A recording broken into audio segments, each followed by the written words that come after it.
trying to get appointed boards in an effort to remove those types of voices, and that's notable.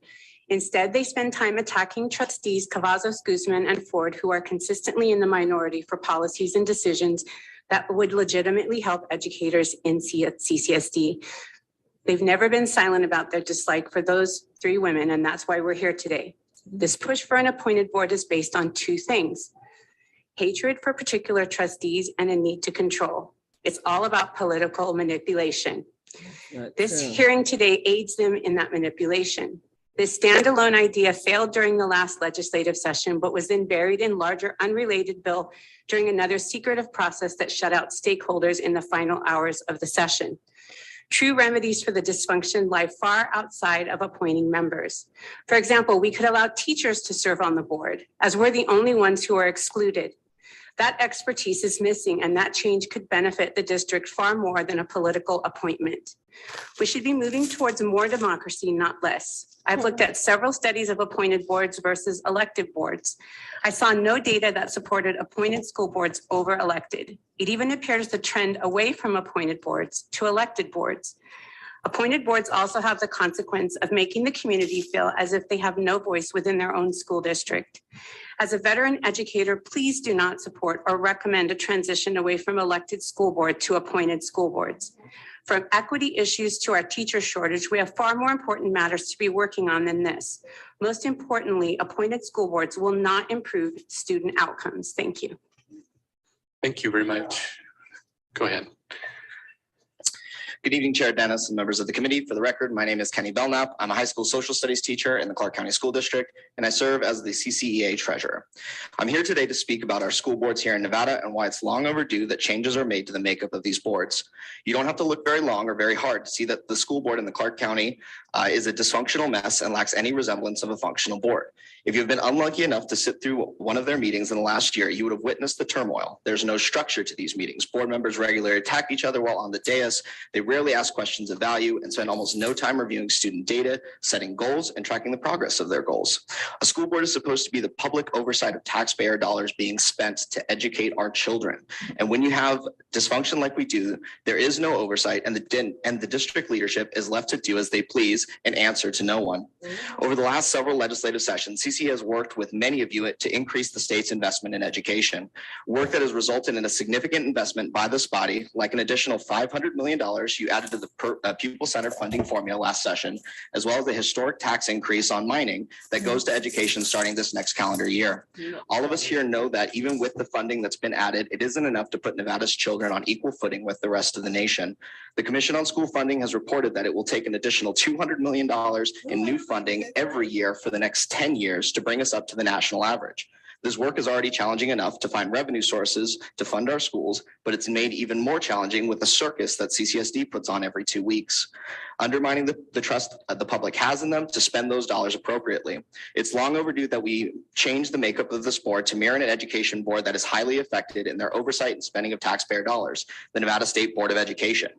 That board is made up of both appointed and elected officials and do great work to ensure that the money that they're trusted with by the public is spent in a responsible and effective manner. The way that the CCSD Board of Trustees have conducted themselves has eroded the trust of the public and the educators that work for the district to dangerously low levels. Their conduct does not reflect the value of the public and the balance that a hybrid board would have in bringing both expertise and trust to execute the primary responsibility of the board, making sure our kids are educated. This is why I believe we must have appointed positions added to our local school boards, because if our electeds won't be the adults in the room, we need to put someone in the room to ensure that our students get the best possible education with the funding that this body provides them. Thank you for letting me speak. Thank you. I just need to make one comment. I want everybody to be able to make their comments, but we don't allow comments from those sitting out there. So no cheering, no jeering, and all of that. You need to be respectful of everybody that's speaking. So if you would please follow that. Thank you. Go ahead. Hi, my name is Stephanie Kinsley. I'm one of the mothers from My Children's Advocate. I agree with the woman who spoke before me. Actually, we do see eye to eye on something. I couldn't fathom why you guys would even suggest appointing people to the school board when really the school district should be broken up as a whole. That should be more of a focus.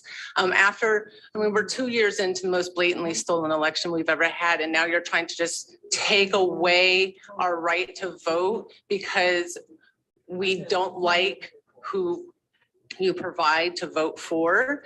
That when we do vote for people, it doesn't work out the way we think.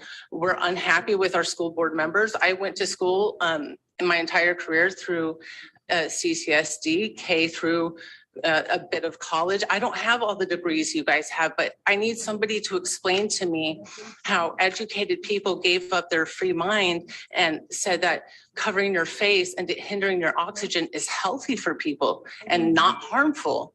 So these same people, when the parents are upset that you're forcing masks, unhealthy masks on our children, unhealthy experimental vaccines in children, you guys want to put abortion clinics into our schools.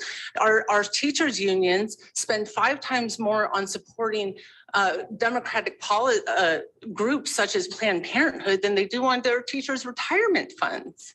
So it's more important that Margaret Sanger's hopes and dreams of a genocide get played out than teachers having a retirement fund. CCSD is obviously too big for you people to handle. I need somebody to explain, because I've only worked in the private sector. I've always had to have my jobs based off meritocracy. So just being paid more than the last guy to feel worse than the last guy, like our current superintendent, it baffles me. I don't understand, but when I was given a location, I had to take over and fix. I was given 3 months to show a turnaround and improvement. So how decades, because I'm 40, I went through K through 12, let's give you guys that. And you're still failing.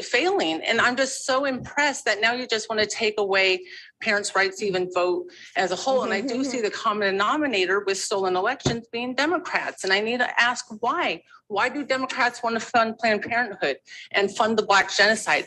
Why do Democrats want to give my tax dollars to Ukraine? Why do These Democrats are not your tax want dollars. to They're tax dollars, taxes but more they're during meant for other inflation? children. Like, I don't understand You you don't. people, and I just really need some don't. help. So if you could help me out with that, I'd appreciate it. Help her out with it. Can Somebody you, explain can how you the money goes. just spell your name, because we missed it at the beginning. Kinsley.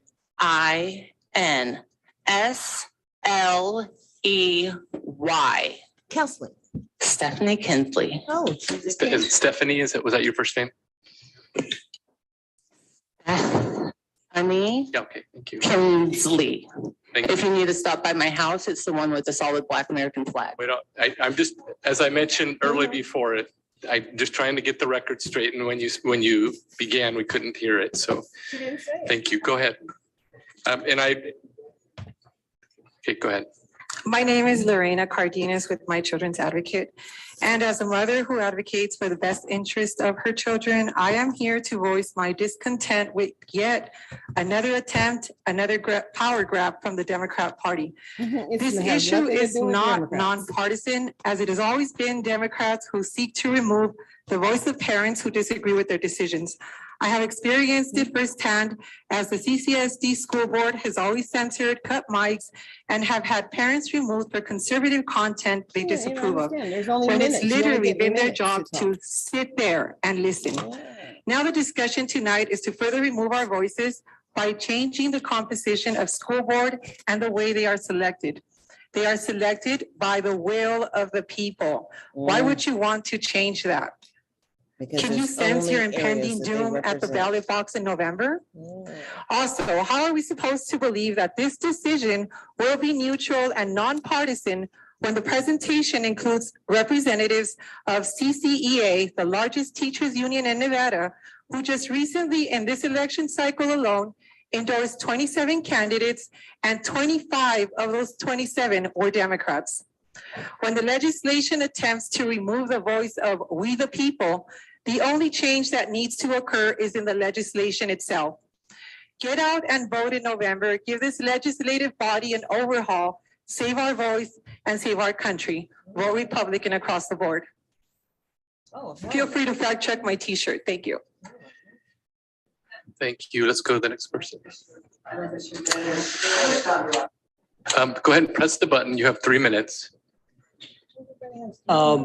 For the board and the rest of the audience, my name is John Christian Carlo, AKA the Ghost Patriot.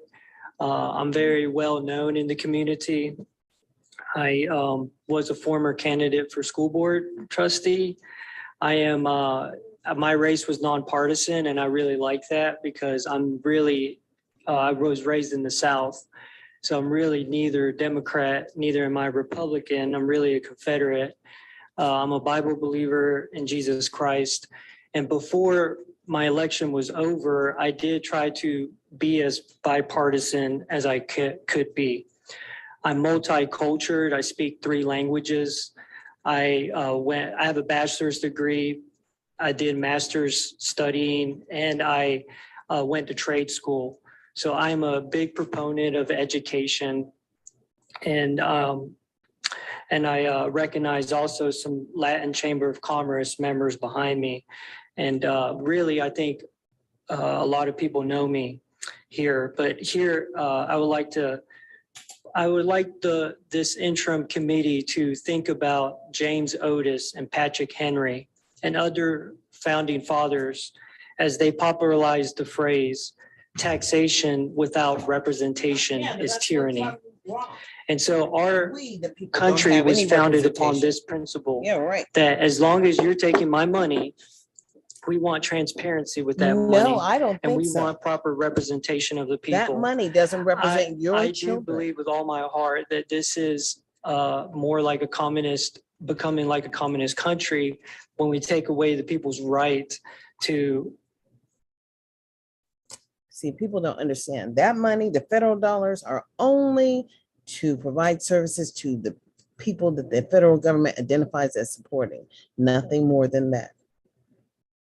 This committee should know that the NRS 241.020 talks about posting an open meeting 3 days, 3 prominent places.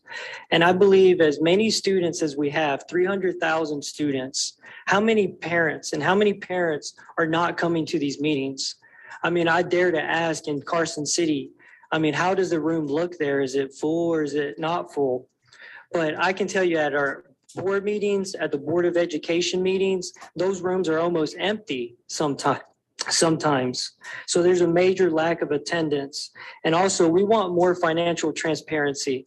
I realize that legislators, state legislators is asking, CCSD is asking for 200 mil per year for the next 10 years, but there's very little transparency that CCSD is showing the legislators. And so you guys should know about that. But actually a better move, instead of trying to appoint people, we should actually try to break up CCSD.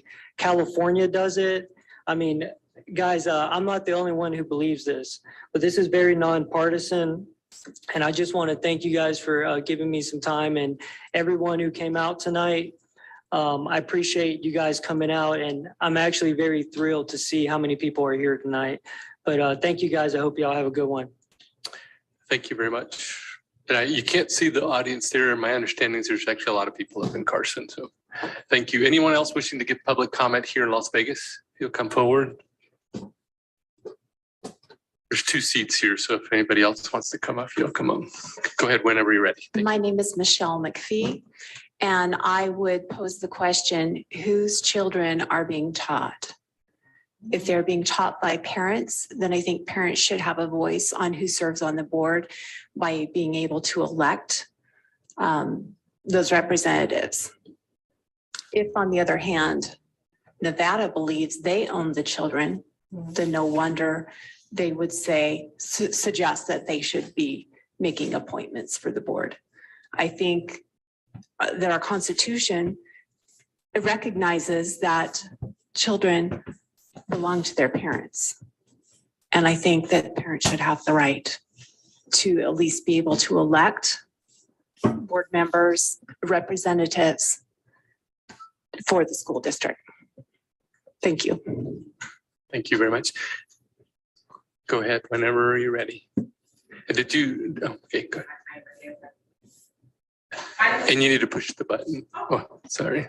There you go. There you go. Thank you. Camila Bywaters, President of the Las Vegas Alliance of Black School Educators, and I'm also the co-chair for education for the National Action Network Las Vegas chapter. And I thank you so much for having this conversation with the community. It is well needed. We've been waiting for a conversation like this so that we can come before our leaders so that we can make very important decisions about education. LAVAXI has been one of the organizations that has been on the forefront of education for the past couple of years and revamping our organization. And we recognize that there are a lot of equity issues with our students. We do not blame our current leaders, our current trustees, or our current superintendent for the low state of achievement that our students are in, but we do recognize that we do need leaders in place who have the ability, the capability, and the skills, the willingness, and the compassion to move our educational system forward. We need your help, and this conversation is needed.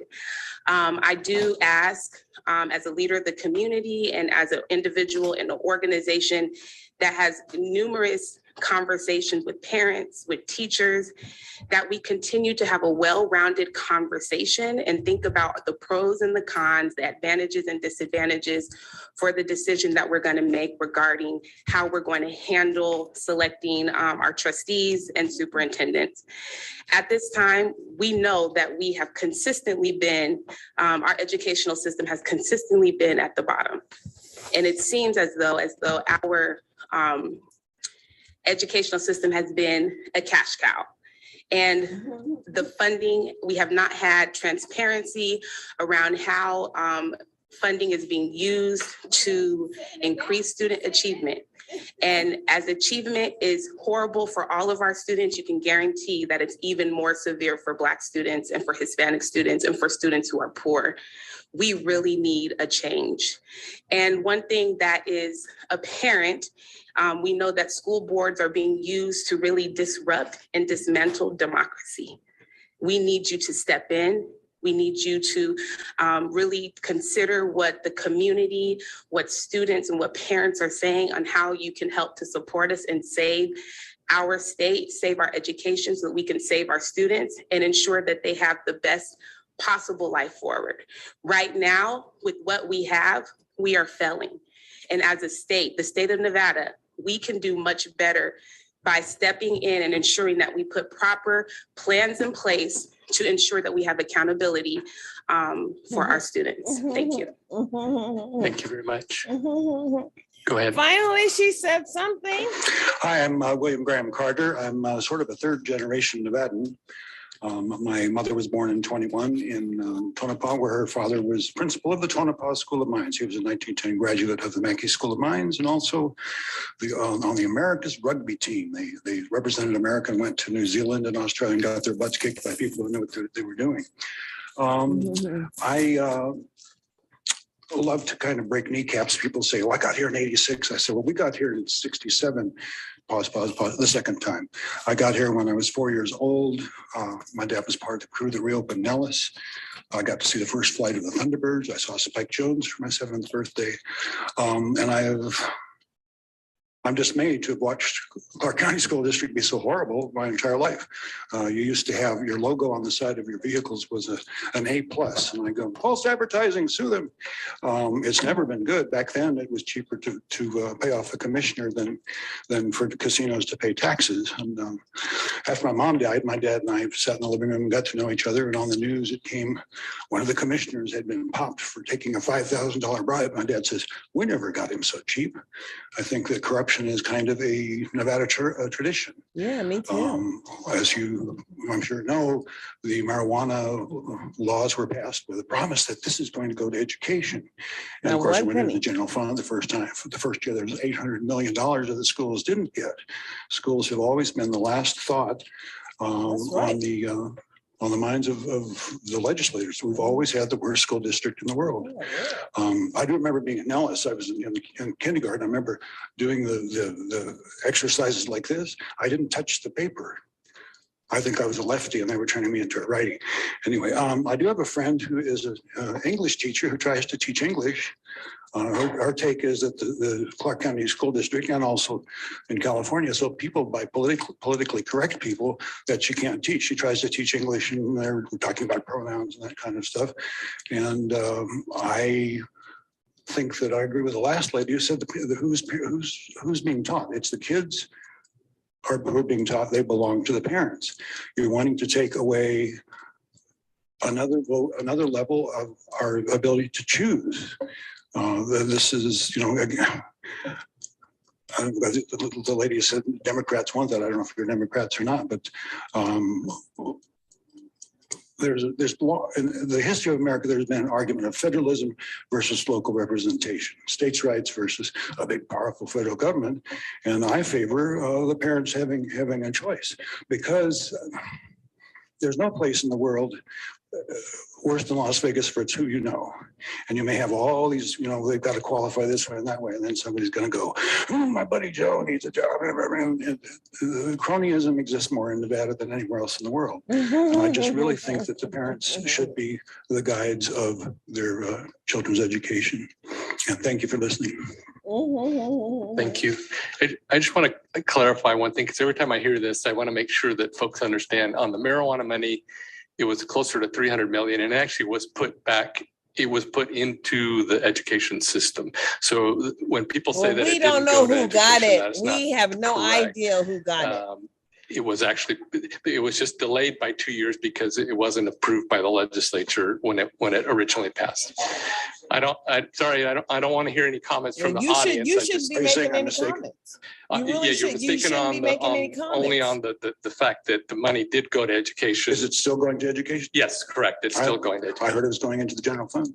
No, we have a new education, but we have a new education formula that's been created, and all the money for it that's set aside for education is going to education. So, well, I don't care how much money you put into this school district. You've got to, you know, the Taliban has all this weapons. We got to knock the building down. well, I'm not going to comment on that. Let the principal run the school. Let her do the hiring. We don't need all this big. I'm a problem solver. I had a friend who timed out in California, came over here and was having trouble. I contacted Mr. Jarrett's office. I came away going, they're aligned against the teachers and they're aligned against the students. Right. So they're just. I just wanted to clarify that one thing, just to make sure, because I never shut up. I think that's what we want to make education better. And we want to make sure that money for education is going to education. And that's one place that I know because I worked on that. So go ahead when you're ready. Push the button so that we can hear you. Thank you so much. My name is Danielle Ford. I attended CCSD starting in kindergarten. I am a parent of CCSD students. I'm currently an elected CCSD trustee, and I will share some reflections from that role, but I am here speaking as an individual concerned citizen, and my comments do not reflect the entire board. I care deeply about CCSD, about Nevada, about the students in it. I have now 17 nieces and nephews who are either in or going into CCSD. And from my experiences with the district, I will say from being a student to being a trustee, there are so many people that care deeply, and everybody in this room is here because they care about education. So I think there is a way to come up with some solution where everybody can get on board with. I wanted to share that local school boards were created initially to ensure that the political swings every election cycle at the federal and at state levels do not trickle into the schools. And so that local communities would always have a voice in how education was being delivered to their kids. In the nearly 4 years that I have been on the school board, I will tell you that there has not been a single training, not one single one, or even a mention that I can recall about the board's fiduciary duties. There has not been a single training on effective leadership or communication strategies. We have not had a thorough training on Robert's Rules of Order or any parliamentary procedures. No training on the reorganization. I have a couple suggestions to consider that maybe we could all consider, and I'll talk about before considering taking away the people's right to elect their local officials. The first one would be to mandate that trustees receive direct training annually from the National School Boards Association, which should include federally obligated duties so that trustees know whether or not what is being told to them regarding their role is congruent with how all other boards are operating, and so that trustees know that they're making decisions that reflect the intent of the Constitution. The second thing to consider to solve these problems is whether or not the intent is really to give the public at large more control over how schools operate. And if that is the intent that everybody wants, then perhaps we should consider first changing the law so that the superintendent becomes publicly elected at large. This change would ensure that everybody, all parents, all teachers, all school staff would have a say in who runs the operations of the district. And local communities could continue to elect representatives from their respective districts to provide oversight, accountability, and transparency, so that all voters could then continue to decide whether to re-elect that superintendent or not. The bottom line is that there is absolutely no data, I've looked for it, that shows that either a fully appointed or a hybrid school board is more functional than an elected one. There are better solutions to consider before deciding to change from elected to appointed school boards and deciding to take away the people's power. Thank you. Trustee Ford, thank you for taking time to be here with us today. Appreciate those suggestions. And actually, I will mention as we move through the meeting today, we're going to hear about different things. Not a lot of people have been talking about appointed school boards, but there's other things that we've been talking about. So we are going to talk about those this evening. And then there's going to be an opportunity for any additional suggestions for folks to be able to give some comment. Go ahead whenever you're ready. Carolyn St. John. Okay, at the end of the day, this is about the children. The state of Nevada is 49th in education, and you're asking that the school board be appointed and not elected when the people are clearly not happy with the school board. We just had a primary. I don't believe they were elected. I think they're hated. I don't know who would have voted for them. I think we're going to find out if we get a good judge on Friday that the election was wrought with fraud. I was at the commissioners meeting and at least 100 people spoke about the anomalies in the election. And right afterwards, well, I think they voted the day before, but they voted again and laughed at us. So if we don't have power there, when it's not about the children directly in the schools, what makes you think we're going to have power? You don't have any in power front of anyway. an appointed school board that's already ignored They the have will to of follow the the parents law. that have come to the school board Doesn't meetings matter. and really poured their hearts out about special needs children that couldn't wear masks or shouldn't wear masks because they couldn't learn. And I don't think we still have a count on how many children lost their lives because they lost their sports futures because the schools were shut down, or they were just so miserable not being with their friends, and the damage that the COVID hoax caused everyone. I mean, seriously, wake up, people. The people are not going to tolerate the lies anymore. California is wondering where their children are when they went back to school because nobody wants to put them in the schools. What are you going to do when there's no money? There ain't gonna be no money if you don't have those poor people to count, woman. I just cannot believe that human beings are not more thoughtful about human life. And even when it comes to children, I mean, if we were talking about dogs, people would probably be flipping out. You know, that's you, honey. There would be nobody here wanting to do anything against dogs or puppies, but yet we do this to children. They're the most important asset we have.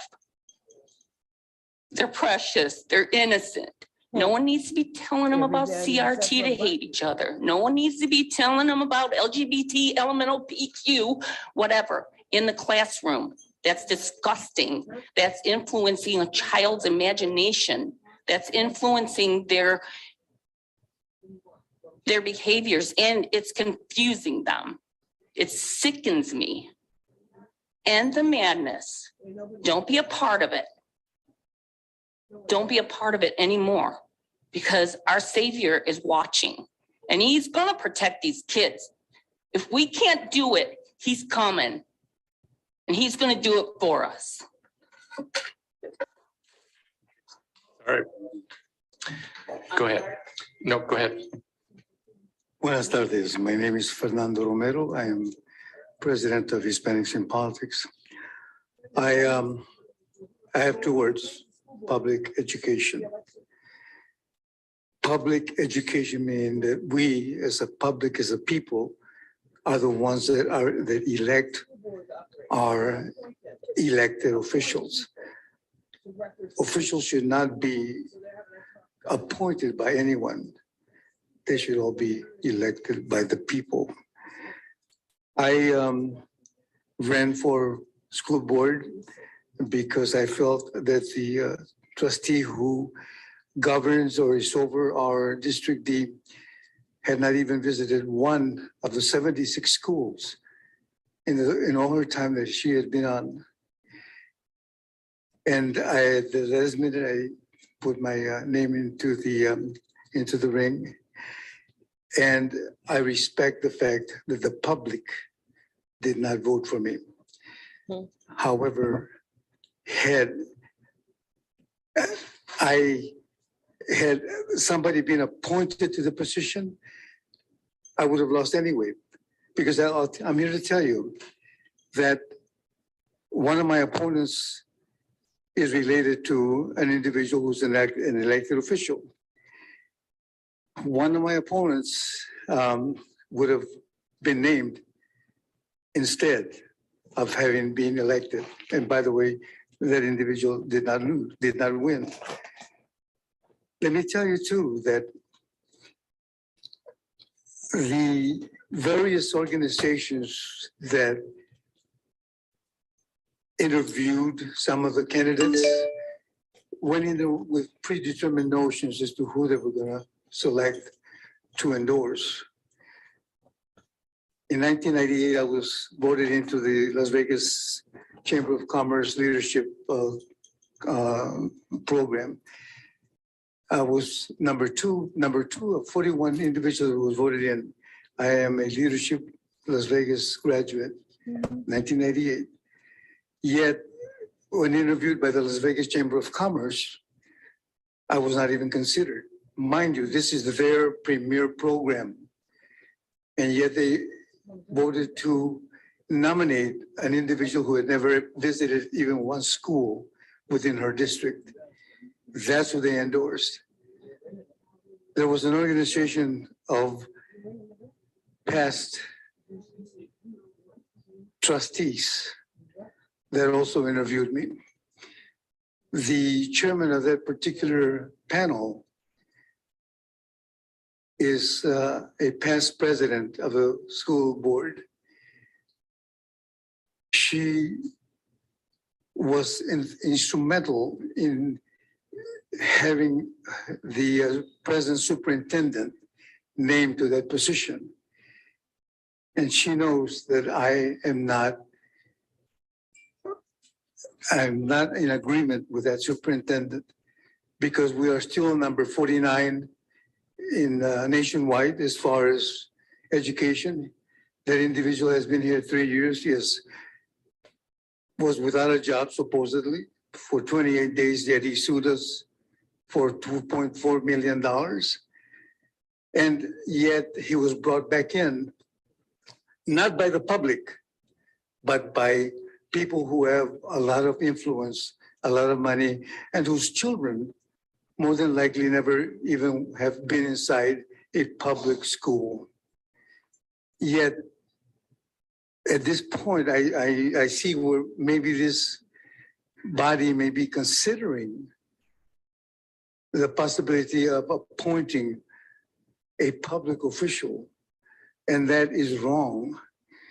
And the reason, too, is that you have all these multimillionaires fighting for vouchers, fighting for charter schools, fighting for the $2 billion budget that is out there that most of us do know nothing about. As has been brought up, our students are Mr. Romero, I suffering. need Our you to, teachers are just to suffering. be fair to everybody, I need you to wrap up because I'm only giving everybody. Thank you. And I will wrap up by saying that back to that teachers that, I'm sorry, that past board presidents and members again voted for an individual who has done nothing for the district but be somebody who is led around by the money people. Public education, please, public people, vote. Gracias. Thank you. Okay, we're going to take this last one here. Go ahead and come up. We're going to take these last two, and then I'm going to go to Carson just to give them a chance to be able, because I know we have a lot of people in Carson City that wish to speak. So let's finish these two.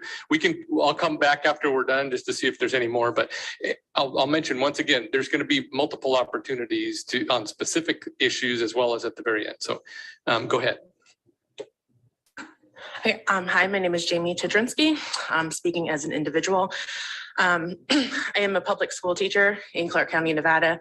Yesterday started my 8th year in the district and my 11th year as an educator overall. So let's talk about money for a little bit. I don't have any because I'm a public school teacher and I have Teachers Health Trust. So there's no money here. There's no money for me to wing it opponents. So I get to know elected officials. I get to know their stances. I get to know what they believe. I get to know how they'll vote on issues that really matter to me. And we throw around the number 49 a lot as well. I'm aware that we're 49th in the nation. Everyone here is 49th in the nation.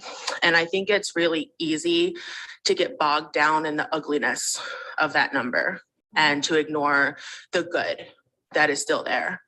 I have some of the most amazing students that come through my classroom every single day. I've invited public officials several times. Only a few have shown up. But my kids do amazing things with very limited resources. And I saw that. So that's why 2 years ago, I ran for my school's SOT and I was elected. And then I was reelected. So I'm now finishing out my 2nd term as SOT. And I'm likely going to run for a 3rd term. We've had a lot of turnover at my school. There's 40 new teachers on campus. I hope we get new blood on the SOT, but I also think it's really important to have someone who's been there and who's seen it. But as a member of the SOT, we get to see the budget. We actually approve the budgets. So in the budget at Canyon Springs, where I work, we approved a lot for safety measures. We approved money for better cameras for safety on our campus. We approved money for fences to protect our campus. We poured a lot of money into that. And then the district came back and said, hey, safety is a crisis issue. We're actually going to cover a lot of that. So here's your money back. So now we're sitting on money and we're trying to think, well, what do we do with this? So we upgraded a lot of the technology for our teachers so that our kids have better opportunities in our classroom. But sitting as a member of the SOT, being at that school for 5 years, there are certain things that certainly have not been approved in our budget.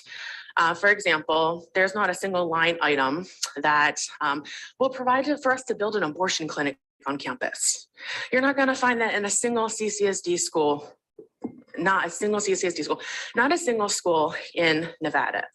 And I think when we're talking about our students and doing the best and providing that and looking at the financials and looking at who comes to support our kids, we also have to look at the people who come with ulterior motives. And that's certainly very prevalent in education. From the things that come out of people's mouths to the clothing they decide to wear en masse, we see that all the time. Not everyone who says they're for kids are for kids. And I think we need to be very careful about that. And if I want to touch on the school board, I'm not in favor of an appointed board. All right, we elect the people that we think should represent us. And if they don't represent us, we vote them out. It's one of the fundamental things I teach students in my classroom, in my clubs. I've had kids come in and say, hey, I'm the president of Key Club this year. I said, no, you're not. We're going to have an election. And you know what? That kid didn't win because his classmates did not vote him to be the president. Because he walked in and said, I'm this position. I said, not unless your classmates say so. And that's a lesson that he had to learn early on. And that's a lesson I hope he takes on throughout the rest of his life. When we say we're going to appoint boards, you're appointing points of view. You're appointing a voice that's going to say what you want them to say, not what the people want them to say. There's a real danger in that. I'm not happy with all of our trustees. So I need you to wrap up. Okay. I can just leave it there. I'm not happy with all of our trustees, but an elected board is way to go. Appointment is not where it's at. Thank you. Thank you. Thank you for being a teacher. Go ahead.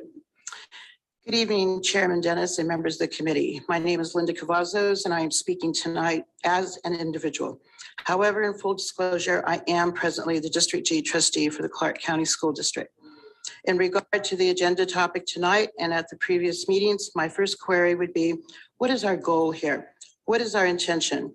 Speaking from my individual perspective, the end result of a complex conversation about possibly changing the composition of our school boards needs to have a definitive and collaborative end goal of improving the educational opportunities afforded to our students. With anything that less, then we are again just looking possibly at private interests, personal agendas, and political gamesmanship, to be perfectly candid. Addressing the question at hand, we must absolutely look at the value of having a democratically elected school board. Let me pause for just a moment to repeat that phrase. Democratically elected school board of trustees who are elected with the expectation that they will not only represent the interests and concerns of the voters who elected them, but who will be strong advocates for all their constituents, students, families, educators, and the diverse communities that make up the entire district. With that elected official status comes specific job responsibilities in this position, setting the vision, direction, and goals of the district and monitoring those goals regularly, staying informed on policy, governance, and board protocols, hiring and evaluating the superintendent with informed oversight regarding operations, adhering to fiduciary duties in regard to approving an annual budget and other fiscal concerns, and lastly, the truly most difficult category, doing all of the aforementioned with transparency and accountability. Sorry, having trouble with my eyes here. While serving as community leaders who are accessible to the people. Trustees should be positive role models who are a direct reflection of their communities, advocating at all times for ways in which to advance student achievement while exhibiting professionalism, civil collaboration skills, and effective communication. I do not believe that shifting to an appointed school board will miraculously be a panacea for the problems that are currently on display. I think that a better option is more stringent and structurally logical requirements for school board trustees, such as a background check, as all our employees are required to do. Pre- and post-election training, completion requirements, including foundational reviews in budgets, open meeting law, collective bargaining, governance policy and structure, curriculum and personnel basics, and something that is of paramount importance to me, ethics, with specific consequences if the last category is violated. In closing, I'd like to say our present school culture, both locally and nationally, is in disarray. Turning over the composition of the school board and removing the diverse voices of the people will not solve the situation. I believe that it will exacerbate it. Currently on school boards in many districts, including our own, the trustees' own voices are being gradually eliminated. Let's not do that to the voters in our communities. They deserve viable solutions, not exclusion. Thank you so much for your time. Trustee Cavazos, thank you for being here. Thank you. Okay, let's go to Carson City. I can't see the audience here, but if you'll come up, I think there might be 3 microphones there in Carson City. So if you'll, that true, I'm going to rely on my assembly folks in Carson to tell me. Chairman Dennis, that they're coming to the table. Thank you. Okay, thanks. They're coming to the table because they're not in the Okay, why don't county we with start federal with, money. let's see, it would 'Cause be they're in the on Carson my right. I City. think it's the And left. they have poor Yeah, people up as there. you're looking at the they generate dais, some money, the but person on that, if you'll start it first. depends on who's generating the money. for My the name is census. Valerie Fianaka. I live in Reno. I have been attending school meetings for the last 2 years without fail. Mhm. So I don't know everything there is to know about Washoe County School District, but I've been a keen observer for the last 2 years. My first question is, what does the law say? Is there a law that has to be changed or passed? And I also would say, I watched one of our current appointees to our school board, Adam Mayberry, do an interview with the Washoe Dems and the South Washoe Dems. And during that interview, he stated out loud that he felt that these should be appointed positions. I should have had my radar go up right at that instant when he said that, because he's been a public servant his entire career. And I didn't hone in on that at the moment, but that should have spoken volumes to me at the time. This takes parents more out of the loop, in my opinion, than they are currently. And they're very much out of the loop right now. You can't just walk into your kid's school without going through a background check, through a whole hoopla of things. You can't just walk into their classroom and talk to a teacher like you could in my day. In my opinion, the school district should be made smaller in order to bring the control closer to the communities they serve. It is my understanding that this was legislated sometime in the past during the tenure of Senator Maurice Washington, but was never carried out. For what reason, I'm not sure. The beast is out of control, in my opinion. I've watched a lot go on in our school district. And giving the government more control is not the answer, in my opinion, either. Smaller districts are the answer. Break them up. Give control back to the communities they serve and the parents they serve. It's the only way to go. I heard one gentleman speaking and he said there are 76 schools in one district in Las Vegas. That's obscene. That's insane. I can't even imagine that. It's almost as bad in Washoe. We don't have an out of control situation there. We don't have the carryings on, I don't believe, at our school district, but it's still bad. We have $1 billion budget at our school district, and that is just mind blowing. That we've got 7 people controlling $1 billion budget. It's bigger than our county budget. I just think it's out of control. And this is a bad idea, a really bad idea. Thank you. Let's go to the next person going to the right there. Can you hear me? Yes, go ahead. This is Casey Rogers. I have a lot to say, actually, because we all know what communism looks like. We've learned it from history. We know how many millions and millions of people have been killed because of it. And yet you guys keep trying to implement it more and more and more, bringing bills ahead of things. None of you are listening to any of the public comment. You're looking at me now for like the first time. Do you remember the first 10 people that spoke? I doubt you could repeat anything that they said. Just like Jennifer right here, sitting there looking at her paperwork, trying to act like she's multitasking. Are you paid employees doing anything that you should be doing? If I was the lawyer over here, I'd be telling you what your job was. Your job is that you work for us. Do you not know that? Okay. Dennis, Rogers, the chair, Ms. Dennis, Rogers, just real quick. just- No, I'm speaking. I have freedom of speech. They are No, staff. I will report a They are comment. staff. the They are chairman. I our know that staff. they're staff. We're but- the electeds right So here. so what are you Excuse me. doing? Nobody's listening. Your Everybody, chair, please be quiet. Dennis. I have I'm something going to to say ask to you. BPS to turn it off if you don't stop the discussion. Dennis, you can't do that. I will report a crime in progress because I have freedom of speech and freedom of expression. I can and you do keep that. I trying am to the chairman stop and I it. can do that. So if you'll please, I don't know who's talking there. So the record is not clear. All I can see is you and I'm hearing somebody else. So I need one person at a time to talk. And right now you have the thing and your time is running out. So if you would please finish up and please do not do any personal attacks on anyone. Give your comment and we'll move forward. Thank you. Shirts are coming and you're a part of it. The brown shirts are coming and you're a part of it. And don't act like you don't know it. I will not stand here and be talked to like that by any chairperson, by any legislative committee that I pay tax dollars to. You understand, Chair? I am not talking I have about freedom your of comment. speech, and All when was I talking have it, I about will that there speak. was- I Are have you gonna freedom of listen to me speech. for just one second? Everybody who wants to clap behind me can clap. and do whatever they want because I will report a crime in progress. We'll report you for that. Time is up. Thank you very much.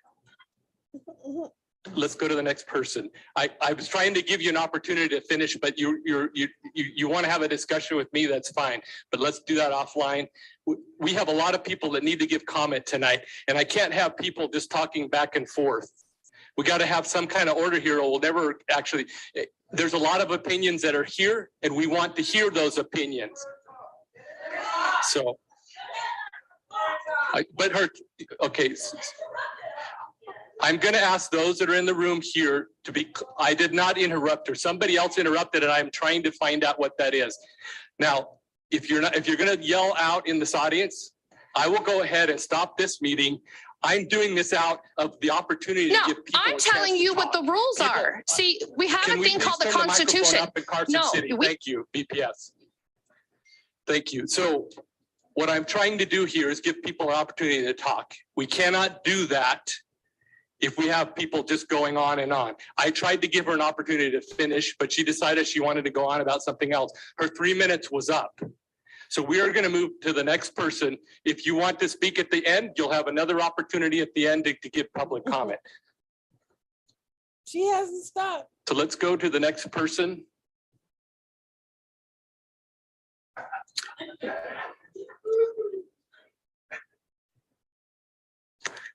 I really am trying to be fair here, and it's not fair to other people if people take up everybody else's time. So let's go to the next person. Thank you. And you can fill the seats up there, Carson. Okay, my name is Charlotte Stewart. I'm a parent. I've lived in Carson for 7 years now. I would have liked to have a speech prepared. However, I spent the last night reading through the 51 pages of the May 3rd meeting. I think after reading that, that's something that we can all agree about is we want more accountability in the school boards. I don't think that bringing in an unelected appointed person is going to give you accountability. What that will give you is more political. I mean, the position is supposed to be nonpartisan and unbiased. But if you have a Democrat or Republican that puts that person into their position, then they're going to spend their time trying to appease that person and their agenda. They won't spend the time worrying about the kids or worrying about the parents. The school board should be accountable to the parents and the teachers. There's not a lot of that has went on. And like I've been to several school board meetings. I've watched a lot of school board meetings from Las Vegas. I believe that the Las Vegas district is so large that they probably should be broken up. They don't listen to the people. The people are clearly frustrated. We're all pretty frustrated because we feel like we're not being listened to. We feel like now nobody's listening to us and they're going to take our vote away from us. We don't even believe that the election was fair. So that's because to Don have was telling you not to somebody elected like a governor or a mayor in an election that we don't even believe was fair, and then tell that person, oh, hey, you can appoint this person to the school board. That's just ridiculous. And then to top it off, give them taxpayer money. I mean, that's insane. So I'm not okay with that. I think that you shouldn't take away a fundamental right to vote. I think that there should be some sort of an evaluation. There should be some way to evaluate the school board members if they're failing. And I mean, if you have weekly or even once every 3 months, if you've got parents coming in saying, hey, my kid's being discriminated against, my kid's being beat up at school, and the board just sits there and does nothing to the point of where the parents have to call the police because the board won't do anything about it, that's a problem. So there needs to be some sort of accountability, a way to evaluate them. I think that would be, I mean, if you leave it up to the people, that would be great. I know that we can recall them but that takes a lot of time and effort. And it's just not something that's really real. I know that Florida is like third in the nation. So maybe if we look at how Florida does theirs, that might be an option. Thank you. Thank you. Let's go to the next person. Good evening. My name is Richard Nagel. I'm a resident of Carson City. I believe the basic problem is that we have a lot of good people and no real direction. There's no continuous quality improvement in our schools. And by farming that out to somebody who is appointed is totally antithetical to fixing anything. Because then again, you'll still have a six-pack without that plastic thing holding them together, and everybody will be on their own agenda. So we need to have a cohesive, continuous quality improvement program mandated in the schools. I'm not, again, one of the things a problem that the teachers I've talked to and why they're quitting is because they have to do multiple data entries to satisfy the requirements of unfunded mandates. We have to really, again, look at what is being legislated for these teachers so that they can spend more time in the classroom. There's how many minutes they can spend on English, how many minutes they can spend on, math. Nothing's left over for social studies. And we, again, I think that people have been messing with this for too long, and we need to go back and let the locals have control over that. And again, if you don't like your school board, source candidates. We have done that in Carson City, and there's several candidates we've sourced. Maybe they're not the best people for the job, but I think they work really well and they work really hard.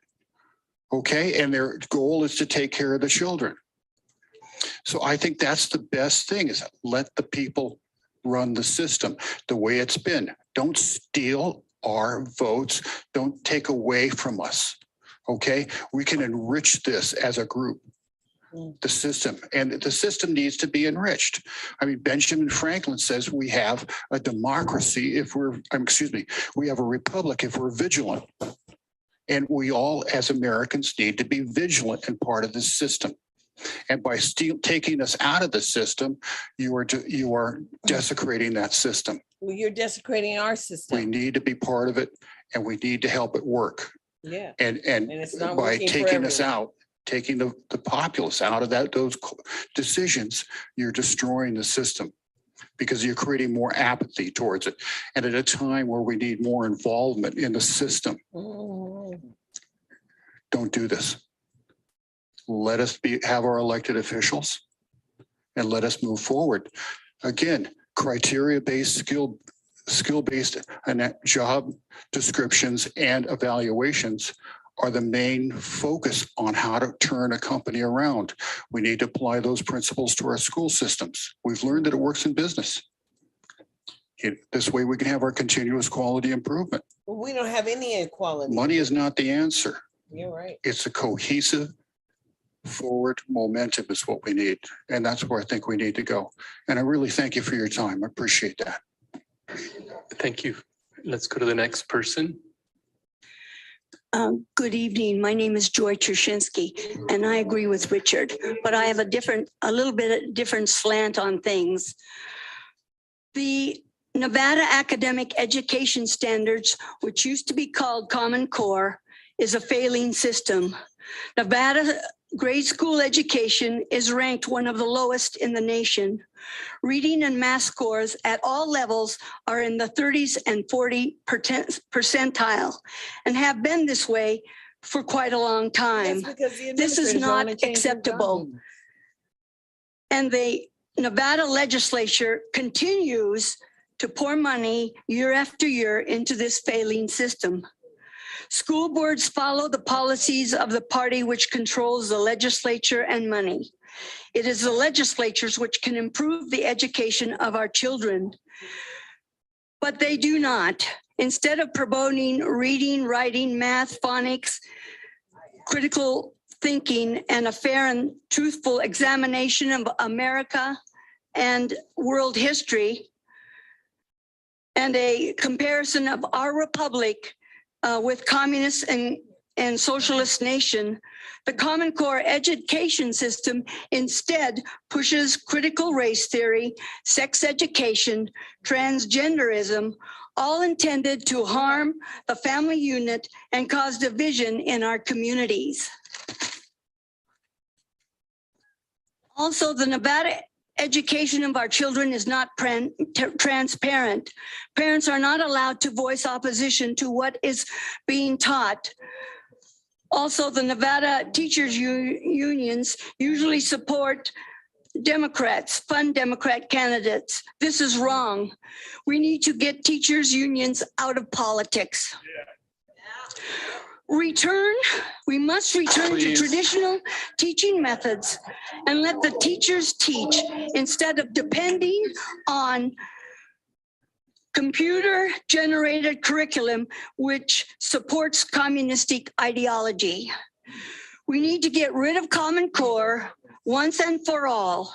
We need to raise teachers' salaries and reduce administrators' salaries. Thank you for your time. Yeah, just want to remind in Carson City, we don't allow clapping or we're trying to give everybody an opportunity to speak. Let's go to the next person. Hi, my name is Meredith Keast. I'm from Dayton in Lyon County. I come from a multi-generational family. I'm helping to raise my grandchildren. And I am concerned about what it's going to be like for them in the schools and what they're going to be learning. I really respect teachers. I really respect the schools. I have worked in the schools as a parapro after retiring as a pharmacist. And I love especially special needs children. I've worked with some of the poorest children I've ever seen in Lyon County. And I just feel like that community really needs a voice, but it needs a voice that's voted in. And it needs to represent those children in that community because those people know what their children need. And I'd also just like to say that I really would just wish we could stick to the basics and let some of these other ethical things be taught in the home. I really feel that the parent is being taken out of some important aspects of education. And I would just like my grandchildren to get a good education on the basics. And, you know, I hope someday we can get music and sports and foreign language. Those are all great things, but there are some aspects that just need to be left to parents, and parents should be voting who are on the school boards. Thank you. Thank you for your service.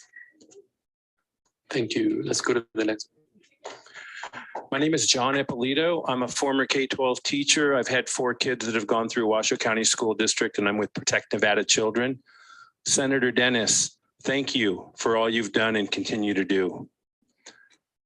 I agree with many speakers, including at least 3 from Las Vegas. The first lady who spoke, the teacher, Michelle McPhee, and Trustee Ford in particular, all 3 of those. And the last one from up here, the lady with the red sweater who sat in this seat from Carson City, don't remember her name. Clark County School District. I realize you have some really special local challenges down there. I actually watched the board meetings where I don't watch them very often, but I did watch the superintendent get fired.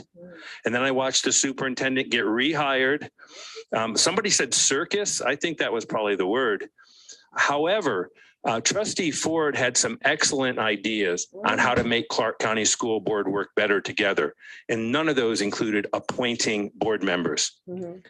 It sounds like the biggest problem with the school board is in Clark County. Why would you even attempt to, quote, fix the other 16 counties where we don't have these major problems? Fix Clark County. Because there's no money not for by your appointing people board over members. there. I don't think. Children are not generating I money. think That's Trustee why. Ford had it. The state's not putting in their Over the share. last 12 years, I've spent a lot of time at WCSD board meetings, Washoe County. Please don't get me wrong. I'm not saying things are great with Washoe County School District Board of Trustees, but appointing board members will only make things worse. No, they We still can't all spend know money they the don't country is earn. very divided at this point. Yeah, we do. If the goal is to further divide our communities, appoint board members.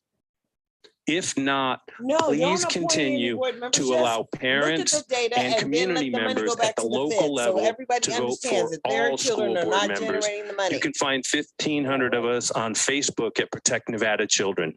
Thank you very much. Yeah, I bet you Facebook does protect them better. Thank you, Mr. Facebook Polito. It's discriminates. good to see you. Same here. Yeah, right. Let's go to the next one. Let's go to the next one. Hi, my name is Shannon Higgins Coley, and I have been a Nevada resident since 1969. I went through Clark County Schools K through 8, then ended up at Bishop Gorman. And I wasn't planning on speaking, but I did a little research in the time that I've been sitting here, and I found out that over 14,000 over 14,000 school districts in the US. 93% are elected. Very few districts are appointed. And they include the failing districts of Chicago, Baltimore, Philadelphia, Somewhere in and Texas. Boston. No, Texas And the too. prevailing reason for those switches from elected trustees to appointed was implemented due to dereliction of fiduciary duties. We do not have that issue here.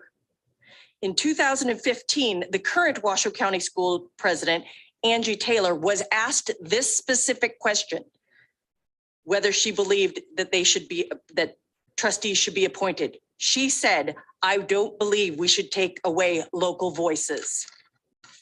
I agree with our current school board president, and I believe school boards should absolutely remain local. There are many problems in the Clark County School District, There is racism. but I don't believe this will solve one of them. No, it's not going to. The change that is needed is the Accountability. breakup of Clark County. Data. If you believe Get that your the data only together. answer for Clark County is The this, state's in trouble please because keep it there are in that 200 district million and do not make the short rest of the state every suffer year. for their The rest of failures. the state is Do going not to take away suffer. our Hey. voice. Hey, you just better understand. Hey, it's real. Fraud. Thank you. And failure is Is there, I can't see the full thing, so I don't know. Is there another person? Chair, yes, we have a few more people coming to the table. Okay, yeah, go ahead and just fill those in. Appreciate it. Go ahead. My name is Valerie White. I'm from Washoe County. I'm a retired public school teacher of almost 30 years in the public school system. I've worked in large districts, small districts. I've been involved in union leadership as an officer. I've seen the politics in districts from the bottom all the way to the top. I want to talk to you a little bit about unions today because you're going to hear from 3 unions. And my guess is that they are going to be supportive of selecting trustees. And I want to ask you to consider what unions really are before you go that way. Unions are political organizations. I can tell you from experience, their number one priority is protecting teacher pay, teacher jobs, and teacher politics. The unions are political.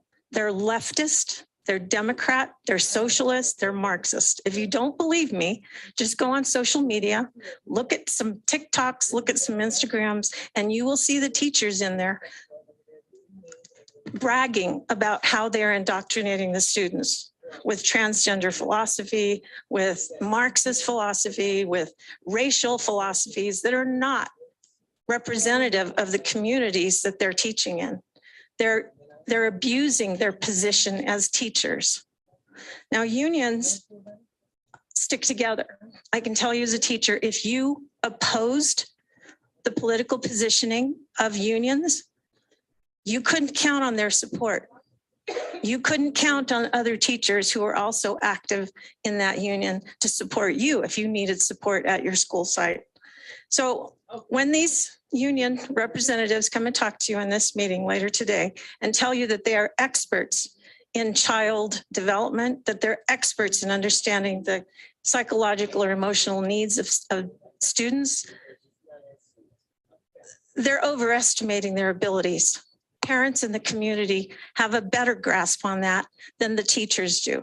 But they will tell you that to get your trust, to make you believe, oh, we better believe them because they know what they're talking about. They're with children all day. Well, I'll tell you, they don't. I've seen it myself. So please, when they speak to you, please consider the source. Consider that they have political agendas that are very leftist. There's no diversity in it. And I don't believe that their number one goal is to provide a good education for students. Now, I'm speaking in generalities. I know there are good teachers out there, and I believe I was one of them. I did the pledge every day. I kept my own politics to myself. I did not indoctrinate. And that's what teachers are supposed to do. I wish more would do it today. Thank you. Please do not support selection. Okay, let's go to the next person. Betsy Strasberg. I'm from Carson City, concerned citizen. I've been going to the Carson City School Board for about 2 years now. And I believe that we have a good system here, 75 enrolled students with 7-member school board, nonpartisan. We just had the primary in District 1. So the best 2 ranked choice people went forward to the general election. This is democracy in action. Okay, we don't want selection. In business school, I have 35 years of experience in business, working with Fortune 500 companies. And they tell us that the best support is provided by the people closest to the stakeholders. And that is the parents. And that is the elected officials of the constituents, not the appointees of some unknown somebody somewhere else in the government. I understand that the role of the state board is and is decided by a hybrid model, but in Carson City, the school board it provides the leadership, the guidance, the governance. The superintendent is the implementer of those policies, is the manager of a large organization. We have a $179 million budget, so it's a large organization. So I would like this committee to focus on the effectiveness and the accountability of the school board rather than the composition. We have school board trustees who don't even know open meeting laws. How is that possible? Who cannot be a good facilitator of a superintendent contract that he was asked to go and negotiate, and then come back to a board meeting and saying, well, he said, and she said, and this is the email. That is not good negotiation of a contract. So we need more help in educating our board of trustees of what is effective governance and policymaking, and it is not dictated by the selection process. It's the education and the continuous education. And I like the idea of a fixed tenure of a superintendent, and as an elected body, superintendent being an elected position, because we suffered from having the same superintendent for 14 years. And that organization, the school district, has been insulated from outside best practices for those 14 years. We have had superintendents from inside, internal candidates for the last 4 or 5 superintendents. So it's not 14 years, it's more like 25 years that we have been insulated from best practices. And in that period, we have gone down where our academic proficiencies of our schools is at level 2, which is approaching standards, but not quite there. Our school board trustees talk about the exception students who go to AP and Jumpstart, but it's not the exception that proves the rule. It is the general. I have been a lecturer of Cal State Hayward, so I believe in public education. We can't do without it. We have to improve from our bottom of the ranks to a higher rank, and that we can do by a school board that is effective and who is accountable. Our school board don't even have their goals. They don't have measurable, specific, SMART goals for our superintendent. How can we improve, as Mr. Nagel said, a continuous improvement program if we don't have goals and we don't have a way to measure our progress to those goals? That's where we need to have the focus of this committee, is accountability and effectiveness of the school board, not the selection process. Thank you. Thank you. Let's go to the next call, or the next person. My name's Tom Hendricks. I'm from Lyon County, Nevada. I'm opposed to appointing school board officials. I believe the people's ability to vote equals accountability to the voters. Without that, who are they accountable to? Who will they represent? If they're voted in, they will represent the people. If they're appointed, they will represent those who appoint them. We thereby switch the power to the few and not to the people if we appoint. Who is best to vet the candidates? I believe it's the people. You have a number of people who look at a candidate and decide where their vote is going to go. By appointing, we extinguish the people's voice. Thank you. Thank you. Let's go to the next person. Greg Claussen. I'm also from Lyon County. This legislature seems to trust the citizens of Nevada to choose members of their legislature, but not their school boards. Why? As this legislature investigates various proposals to take away the voice of the people, some questions to consider. Who will appoint our school boards? So-called experts? Who will be appointed to our school boards? Again, so-called experts. And who will choose our curriculum? Experts? No, no, no. All these so-called experts have given us our broken government schools. In the end, we need more citizen and parent engagement and involvement, not less. Thank you. Thank you. Let's go to the next caller.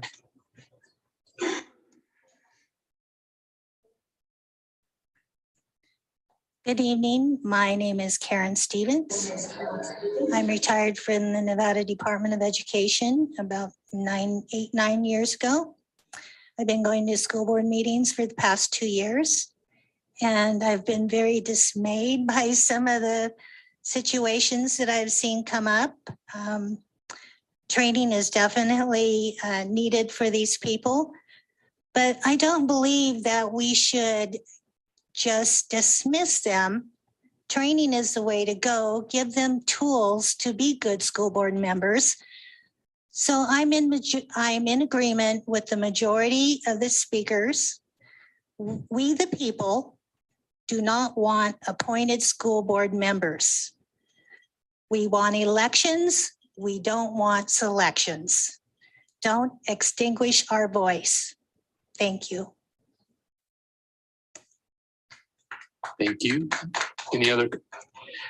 Do I need to remind Carson again, no clapping?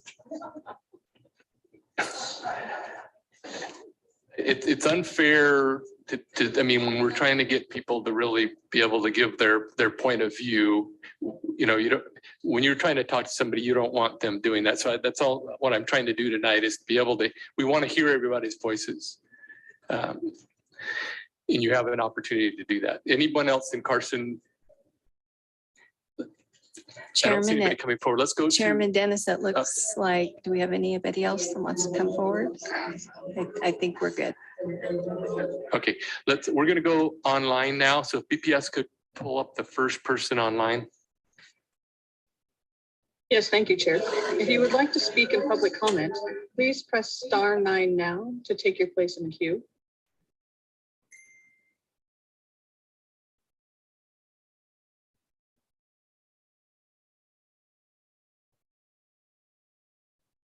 Hello, this is Janine Hansen, State President, Nevada Families for Freedom. We oppose the appointment of school board members. The purpose of this proposal is to have local school board members appointed instead of elected is to take away the power of the people, parents, and taxpayers to have a say in the schools they pay for. This proposal is not only undemocratic, it is anti-democratic. Democracy is defined as the government by the people in which the common people are considered as the primary source of political power. Just as the people are awakening to the tragic mess our schools are in, the powers that be are trying to make sure the people's voices cannot be heard. The schools are academic failures. They do not prepare children to be Americans, but indoctrinated woke clones spouting anti-American ideas like critical race theory and anti-family and anti-parent ideas like gender identity. The proposal for appointed school board members is brought forth by ivory tower educrats seeking more control and less oversight of the failing schools. It is proposed by legislators, not parents, taxpayers, or constituents. What we need is more, not less, accountability for the failing schools. Elections are the hallmark of accountability for those who are supposed to serve the public, not the educrats and special interests. Our tax dollars have been squandered on dumbed down anti-American and anti-family curriculum. The great thing is the public, which has long been asleep, has awakened and now realizes that the public schools have been stolen. And just as this is happening, the proposal comes forth to make citizen scrutiny of schools more impossible. These appointments for school board members will be selected by special interests with preferential treatment, favoritism, bias, not subject to the scrutiny of the ballot, thus squashing transparency. The power of the people is most effective when wielded at the local level. They can actually meet and speak to school board members who live in their own communities. They can call them on the phone and show up at local school board meetings to speak. This proposal is designed to dilute the power of the people. Appointed people are insulated from the people and are not interested in the concerns of the people because they do not represent them. The appointed people will represent the powers that be. This proposal shows contempt for the people and for democracy. Thank you for the opportunity to participate in this hearing. Thank you. Let's go to the next caller.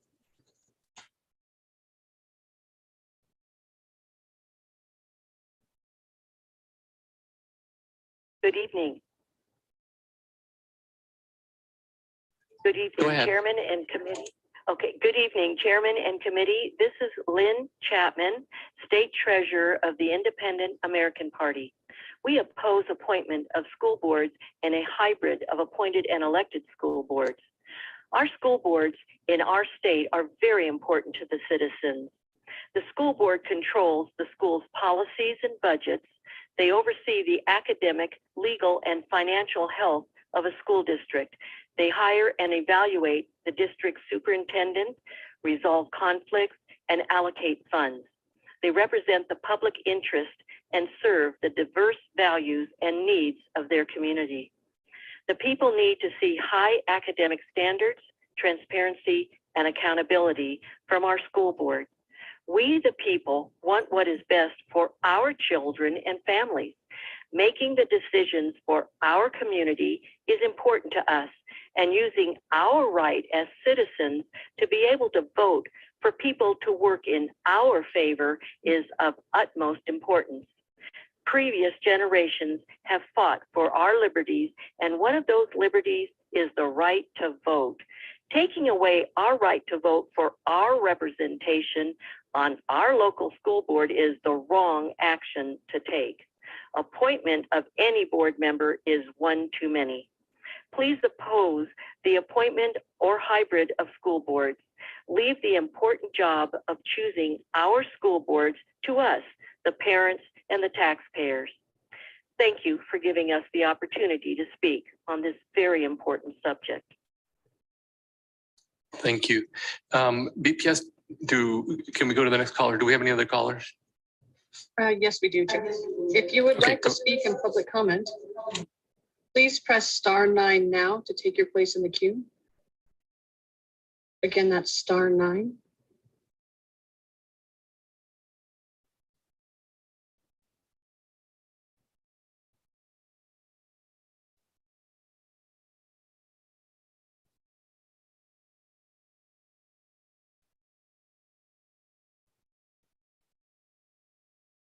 Chair Dennis and the committee. My name is Erin Phillips, and I am the president of Power to Parent Union, and I'm also a mother of 5 children who've all gone through public school in Nevada. And I just wanted to call in today because I know that our parents are very concerned about the possibility of this committee changing their mind that they've had, for the last however many years to begin appointing school board trustees. And I've been very much a part of these meetings for the last 7 or 8 years, and I've seen the dysfunction and just honestly, someone used the word circus earlier, and I think that is not too far from what we've seen happen, especially over the last 4 years with COVID closures.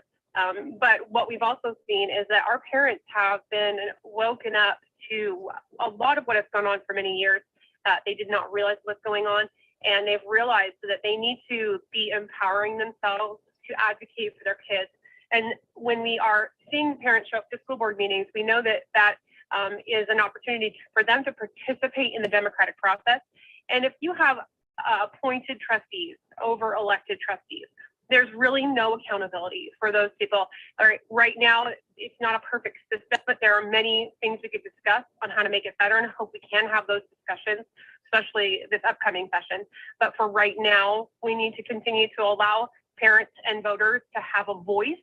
And I look at this committee and I think every single person on this committee was elected.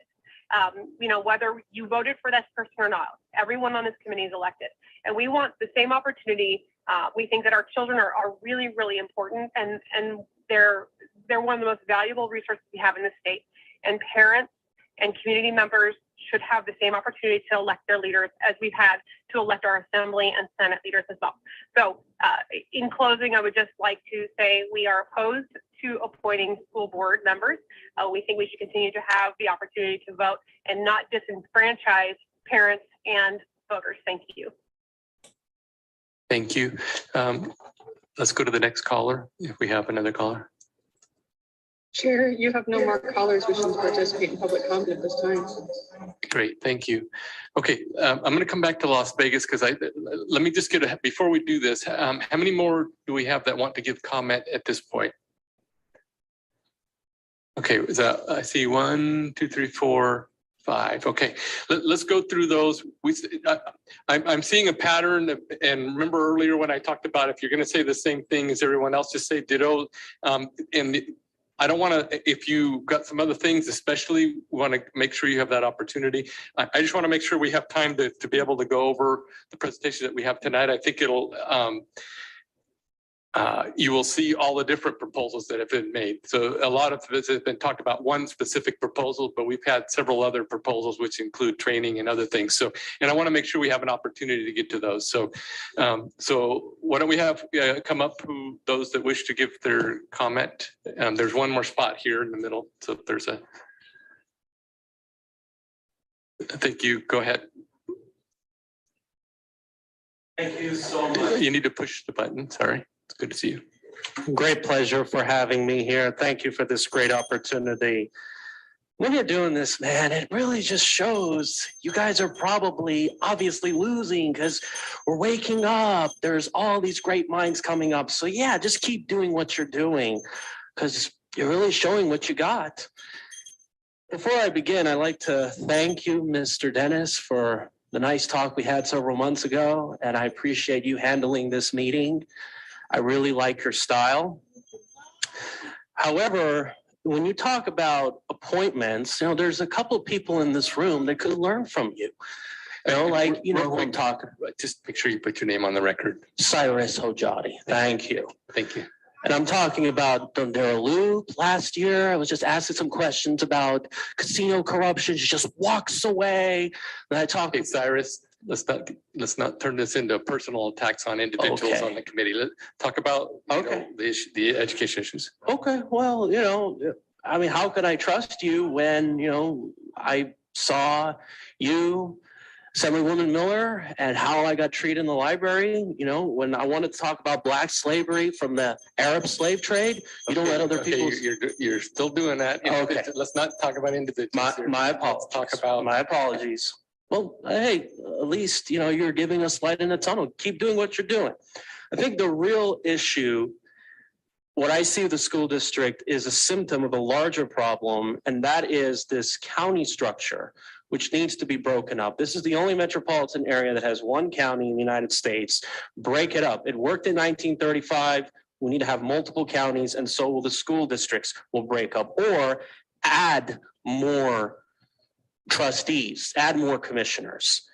That's the way I see it. As far as your teaching goes, look, a lot of things you do, we got to do the contrary. We got to teach young people the importance of the nuclear family as opposed to what's going on now.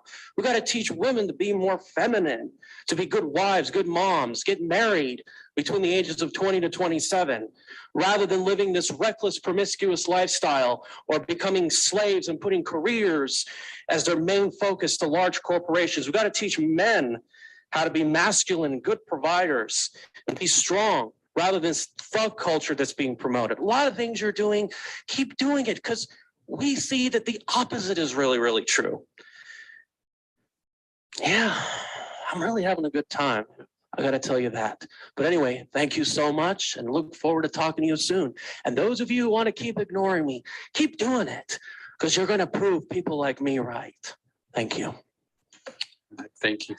Let's go to the next person.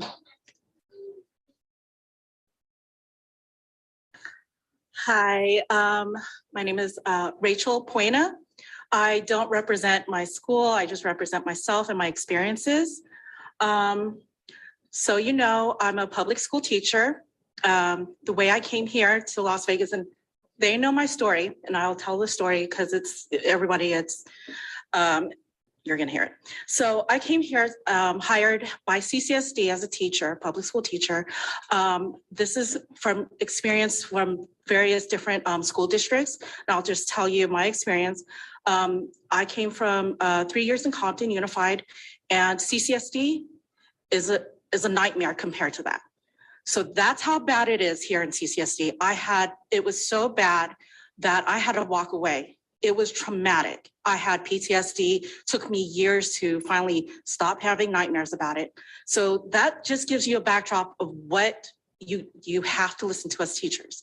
Another thing, if you're thinking about taking the vote away from the parents or from anybody, any of the voters, I'll tell you right now, there's a lot of people, you're going to bleed a lot more students from CCSD. They're walking away. They're going to charter schools. And they're finding alternative schooling. So please don't do that. You have the trustees here. They are even telling you, don't do it.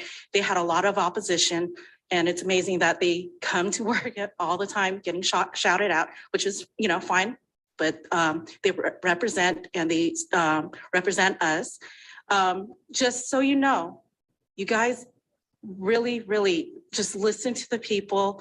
If you think about taking our voices away, how much more distress that you're going to get.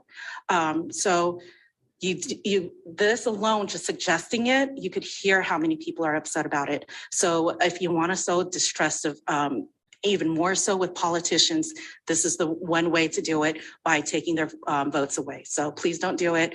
And thank you for letting me speak. Thank you. Thank you. Go ahead.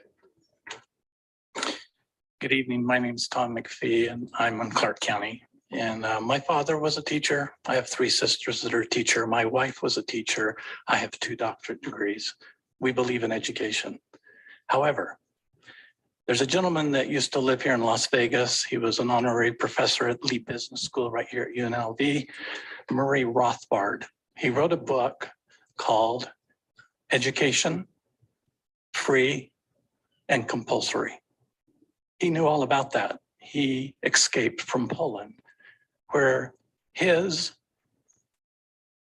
teachers, his school board members were all appointed by the party.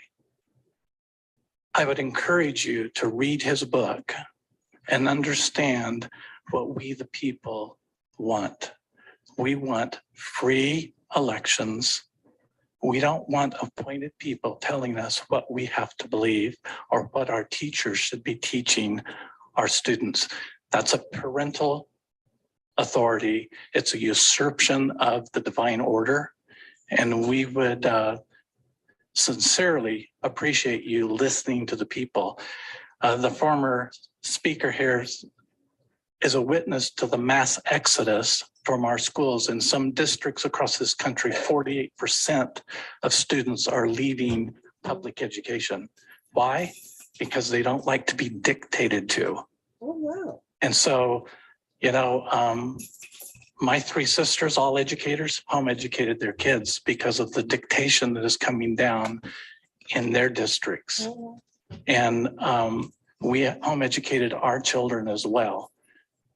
If you want to be able to have an input to education, then I would advise you to allow the parents and the community to continue to elect their school board officials. Thank you.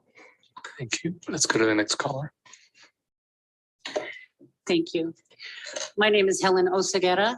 I am also running for a county seat in this county for the election in November. I just want to make a point really quick. You take your right to vote away from the people. You're taking us right into communism. Bottom line, you cannot do that. I am also trying to be an elected official. What if I was just appointed?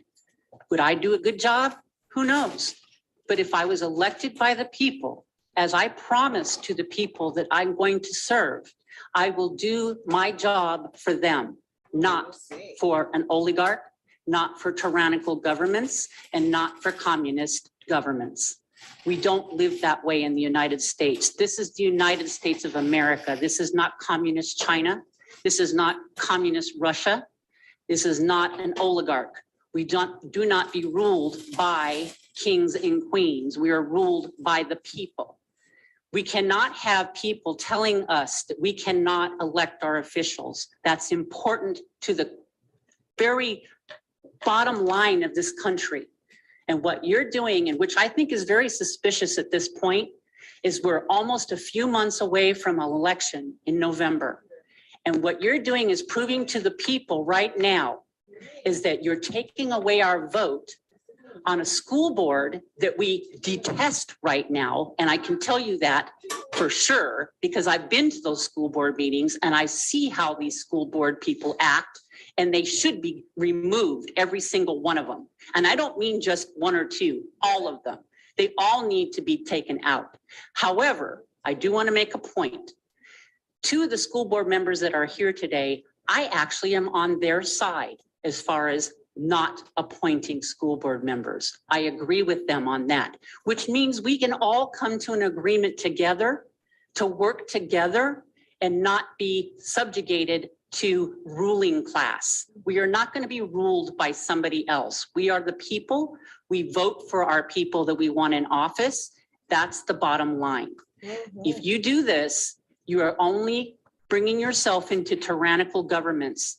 And this is what your goal is at this point, just months away from an election, which is ironic to me, because not only are you taking our voice, you're telling us that you're going to teach our children garbage, sexualizing our children, grooming our children, turning them into anarchists, and turning them into people against their parents.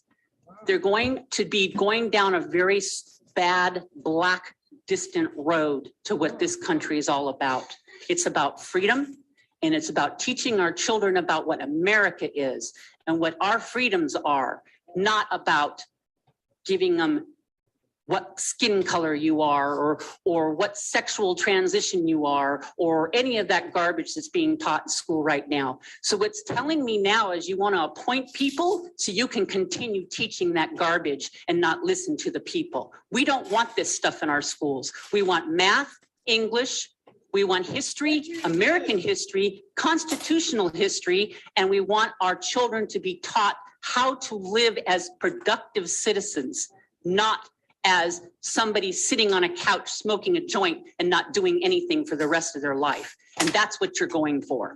And that's what you're doing right now. Our children aren't learning. I need you to wrap up. Yeah, our children aren't learning at all. They're not learning. They're all in trouble. And you're worried about appointing a board? Come on, give me a break. Thank you. And I just want to clarify one thing because everybody keeps talking about it. We are not voting on anything tonight. There's not anything going to be voted on before the legislative session, which is in February. But we are trying to get information and giving people an opportunity. I'm going to take these last two and then we're going to go to and there's going to be another opportunity at the end to give public comments. So I'll start here and then we'll go there. Thanks. Judy Leslie. And I do agree with most everybody here that appointing a school board would not help or solve any of the CCDS problems. Someone spoke about CCDSD. I think we should find the 50 million that's gone missing. You need to push the button on your, somehow that turned off. Where I got, Go ahead. I think we should find the 50 million that has gone missing. Until then, there should be no monies granted to CCSD. What has happened to all the millions of the so-called COVID money? We, the people, need an audit. I cannot trust any of you to appoint anybody that would be suitable because we all know that Nevada is corrupt. It would be somebody's sister, somebody's brother, somebody's uncle, somebody's this. No, we cannot do that. Appointing a school board probably won't be an issue with over 4,000 sealed indictments for Nevada. And I'm sure some of these have your names on them if you certified the 2020 election. I'm sure of those include the school board, commissioners, politicians, judges, doctors, nurses for crimes against humanity. My only question is what you're going to do when they come for you. Okay, remember, please speak. And I don't want anybody, I understand comments, but let's try not to make any threats that could be taken as a threat, okay?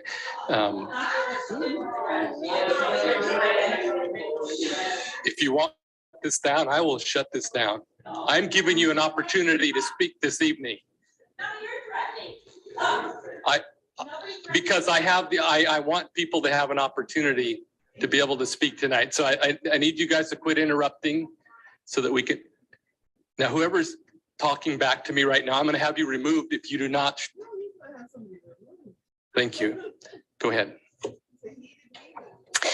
Good evening. My name is Rebecca Dirks Garcia. I'm the president of the Nevada Parent Teacher Association. I'm also the proud mom of 3 Clark County School District students who are thrilled to be back in their school this year and excited for the school year ahead of them. Nevada PTA doesn't have a specific position on many of the things that you're going to be discussing tonight. I appreciate, Chair Dennis, your reminder that there are many things that will be considered this evening beyond appointment or non-appointed school positions. But what's most important is that we all recognize that effective school boards are absolutely necessary to the success of our students. We believe that having the voice of the people involved in the process is absolutely necessary as well. But as someone who speaks to not just parents here in Clark County, but across the state on a regular basis, I can tell you that many are frustrated with the status quo, not feeling like the system, not just people, but the actual systems and structures of governance that are in place right now are not adequately giving everyone a voice at the table and ensuring that every student has the opportunity to succeed. And as you can see from much of the public comment tonight as well, I think you can see that so much of what I hear back from families is the paradox we see tonight. People are confused about, is there elected? Is there not? Are they paid? Are they not? Who appointed this? Who did this? Is there training or not? Which I think the 2 sitting trustees who've talked tonight spoke very well on the lack of training and opportunities to make sure that our trustees are prepared for the roles that they're elected for.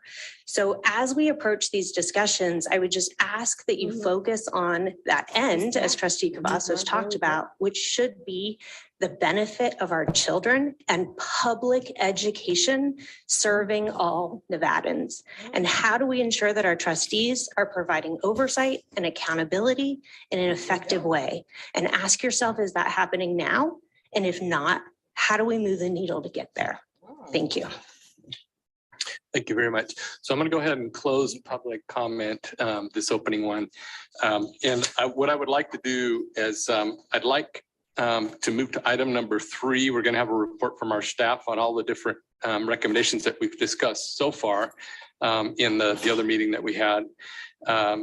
And then I'll take I want to take just a quick break right after that, just because we've gone a long time. So if we could have our staff do their presentation. And this is item number 3, presentation on potential recommendations discussed concerning the composition and selection of school boards during the May 3rd, 2022 meeting.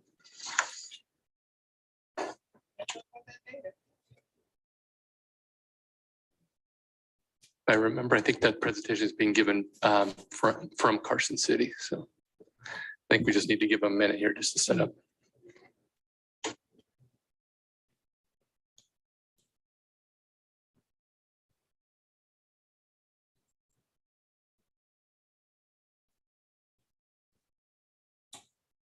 The data is critical. They don't have the data.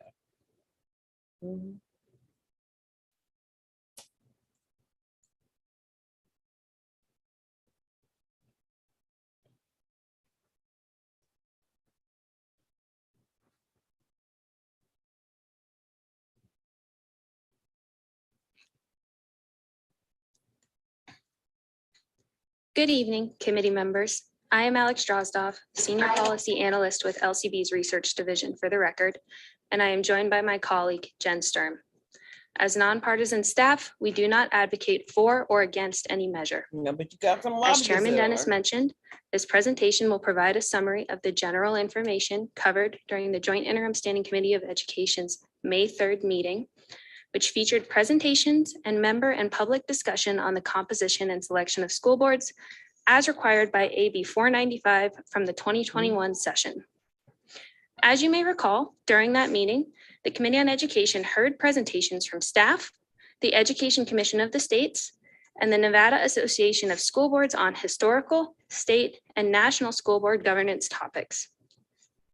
It also featured an open microphone setting, which allowed for extensive discussion of these topics by committee members and members of the public.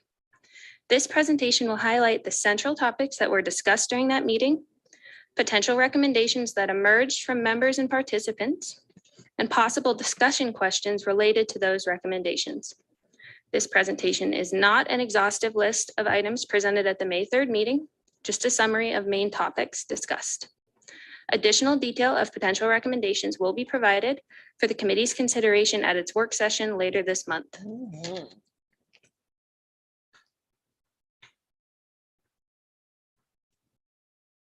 Though the discussion during the May 3rd meeting was extensive, it mainly fell into 5 main categories: school board member qualifications, election and appointment, board member retention, member training and accountability, and member support.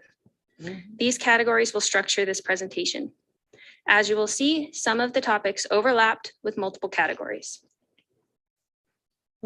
First, the topics discussed pertaining to board member qualifications included implementing certain expectations for board members, as discussion centered on identifying high expectations for members with a focus on accountability and student outcomes, for example.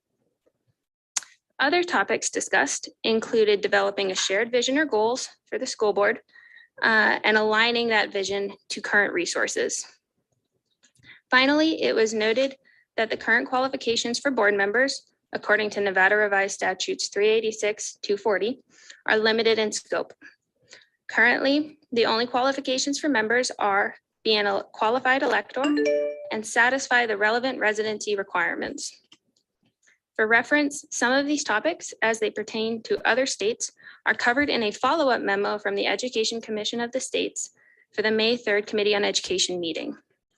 It can be found on the committee's website for that meeting under Other Exhibits and is titled Information Provided Following the Meeting, Information on School Boards Provided by the Education Commission of the States.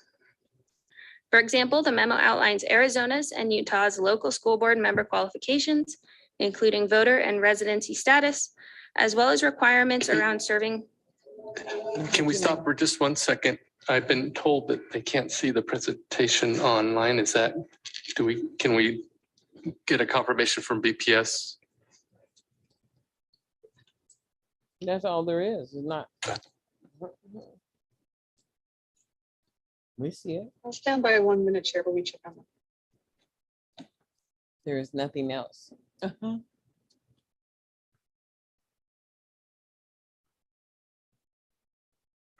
Got a spoon over there too.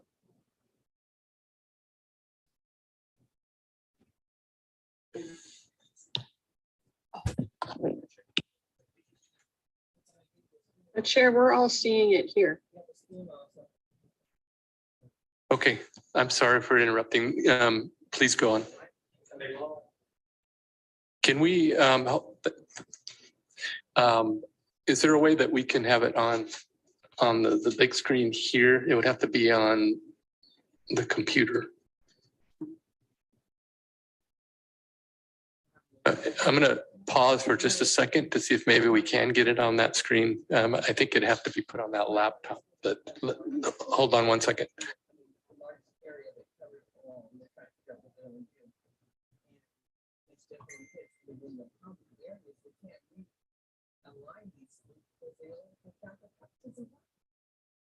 That's what the federal government is driving. They already split them up so many different ways.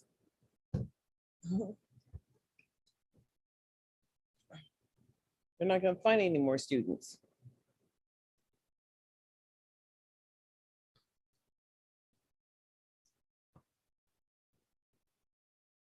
In the audience, can you see the bigger? Okay, thank you. You're going to go ahead and just run it from there. Perfect. Okay, I'm sorry for a second interruption. Please go ahead. We put it on a bigger screen here so it can be seen from the audience. Okay, thank you. Alex Drozdoff for the record.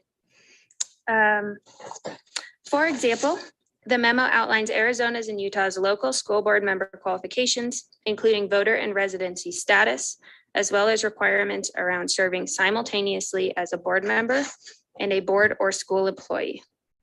The Education Commission of the States provides additional details and other examples in its memo, including various educational or professional criteria.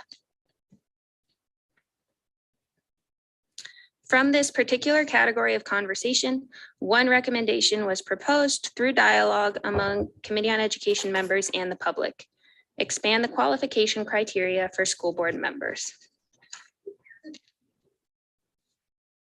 If such a recommendation is of interest, one question the Committee on Education might consider for discussion is what additional qualifications should be implemented for school board members? Things that'll help them not get sued. The next general topic discussed at the May 3rd meeting was the election and appointment of school board members. This included discussion on different types of representation on the board, such as educator and student representation, diverse representation among board members, and representation of specific occupations. The possibility of an at-large member on the board and a review of public financing of elections among candidates was also discussed. Finally, the possibilities, risks and benefits, and current examples of appointed and hybrid boards were discussed. For reference, some of the topics as they pertain to other states are covered in the follow-up memo from the Education Commission of the States for the May 3rd Committee on Education meeting. For example, the memo provides information on New York City's and Chicago school board models, both of which are under mayoral control with appointed members, though Chicago is moving to an elected model instead. New York City's model is made up of 15 appointed members and the chancellor, and Chicago's current board is made up of 7 appointed members, though it will be transitioning to a 21-member elected board over the next 5 years. Additional context and information is provided in the memo. From these conversations, one recommendation was proposed. Explore the possibility of a hybrid school board option. If such a recommendation is of interest, there are several questions the Committee on Education might consider. They are, what qualifications would be required for appointed members? Would any qualifications be in place for elected members? Who would appoint members? Would a change to a hybrid board change the number of members? How many members would be elected versus appointed? How would constituent representation be determined? And would any members serving in a non-voting advisory, in a non-voting advisory or other capacity? If so, whom? Next, board member retention was discussed. One aspect of this discussion was board member salary, including its impacts on prospective candidates. Information from the ECS memo may be relevant specifically for the Clark County School District, as certain salary details were provided for comparable school boards. For example, the Los Angeles Unified School District board members have earned an annual salary of $125,000 since 2017, and Miami-Dade school board members earn an annual salary of $45,000. Furthermore, as discussed above, New York City's Panel for Education Policy members do not receive a salary. Likewise, members of the Chicago Board of Education, which is under mayoral control but will be transitioning to an elected board in the coming years, do not receive a salary. And once board members are elected, they will not be compensated either. For reference, according to NRS 386-320, Nevada School Board trustees receive a salary ranging from $250 to $750 per month based on county population. Other topics discussed related to school board member retention included safety of members and efficiency in meetings, which have been topics of national conversation as well. There was some consideration as to whether safety and efficiency may also be tied to training and overall governance. Finally, there was discussion regarding implementing a regular rotation of school board presidents. From this particular category of conversation, 2 recommendations were proposed through dialogue. Board member salaries should be increased, and measures should be implemented to increase safety and efficiency during meetings. If such recommendations are of interest, there are several questions the Committee on Education might consider. They are: what should salaries for board members be? What other changes might increase board member retention? Would a salary increase change who runs for school board? What safety members should be implemented? And what measures would support school board member efficiency? And with that, I will turn things over to Jen Sturm. Thank you, Jen Sturm, Committee Policy Analyst. Additionally, the Committee on Education discussed topics relating to school board member training and accountability. One main point of conversation was the type of training that board members receive and whether increased or different training should be considered. Within this topic of conversation, discussion included 1, the timing of training, both in terms of minimum hour requirements and when the training is administered during a member's term. 2, potential concerns regarding a lack of training, including subject matter considerations. 3, the current training requirements for members and the sufficiency of those requirements. And 4, current resources to support board member training. Discussions also centered on processes of member accountability, for completing training and ideas relating to evaluations of board members and leaders.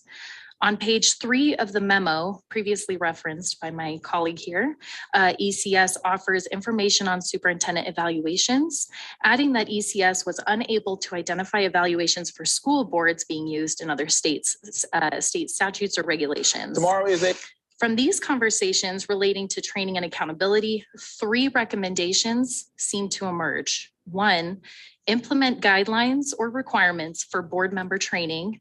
2, implement an accountability system for training completion.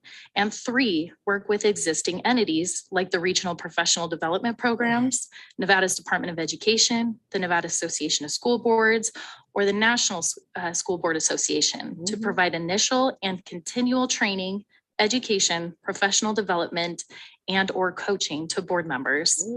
If such recommendations are of interest, there are several questions that this committee might consider. They are: what types of training should be required? At what frequency and duration should the trainings occur? What topics should be covered in the trainings? Y'all stupid. Should a minimum score metric or a pass or fail system be established, and which? What entity should oversee training? What entity should administer training? How should accountability be assessed? What will accountability enforcement look like? And what should the protocol be for non-compliant board members? Finally, topics pertaining to school board member support was also discussed.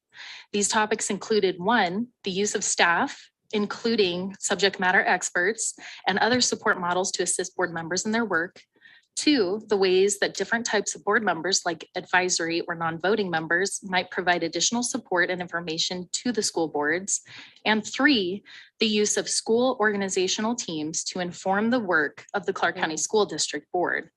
For reference, school organizational teams were created by Assembly Bill 469 of the 2017 legislative session, and SOT duties are outlined in Chapter 388G of NRS. Yeah, 388 little G. From this particular category of conversation, 4 recommendations were proposed. Use a planning commission model like that used by the Clark County Commission to assist board members in their work. 2, dedicate staff such as administrative support and independent financial and legal experts to assist board members. 3, add non-voting advisory members to the boards. And 4, consider the use of SOT representation on large school district boards, currently the Clark County School District. If such recommendations are of interest to the committee, there are several questions that the committee might consider, including for non-voting advisory members, what types of expertise should be sought? What would SOT representation at the district level look like? And what is the consideration for this representation for smaller school districts? What would the use of staff or a planning commission model look like? Should board duties and or code of conduct be outlined in NRS or elsewhere? If so, what guidelines or provisions should be covered? And Mr. Chair, that concludes our presentation. We're happy to answer any questions. Great, thank you very much. Members, do we have any questions? Anything that you recall from the meeting that we didn't cover? And just for the folks that perhaps didn't participate in that particular meeting, we took suggestions from a wide variety of individuals that were there at the meeting to provide some of these.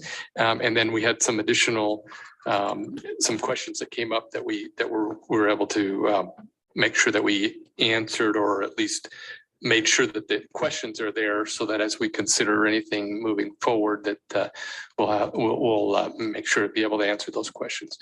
So as you could see, these are the topics so far that we have talked about this issue, and these and tonight we've got some presentations as we move forward. But before I close this item, I just want to know if there's any additional questions from the members here or in Carson City or online. It's not a question necessarily, but if I may make a comment, Mr. Chairman. Yeah, sorry, Assembly Member Anderson. Go ahead, please. Thank you. I just wanted to thank Jen and Alex for all of the work that you did to put this together. It is not just the minutes that you put up right away. It is also sometimes getting everything else prepared. Thank you so much for doing basically a 5-hour meeting succinctly in about 15 minutes. Thank you so much for the work that you do for our legislature and also for our state. It is greatly appreciated. Thank you. We do have, they do amazing work, and you know, it takes a lot to put all these thoughts together in a way that can make sense. So we do appreciate our staff. Any other questions or comments? I don't see the folks online, so I don't know if they have any questions, but okay.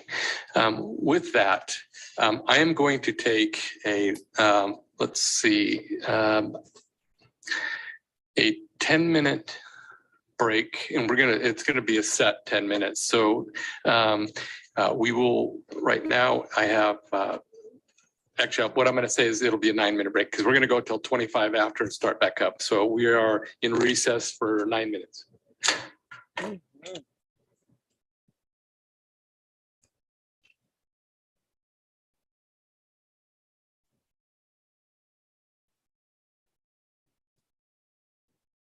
Right, what are we gonna do? Oh, we could talk, but no real reason to talk. I'm gonna stop it and then I'll come back.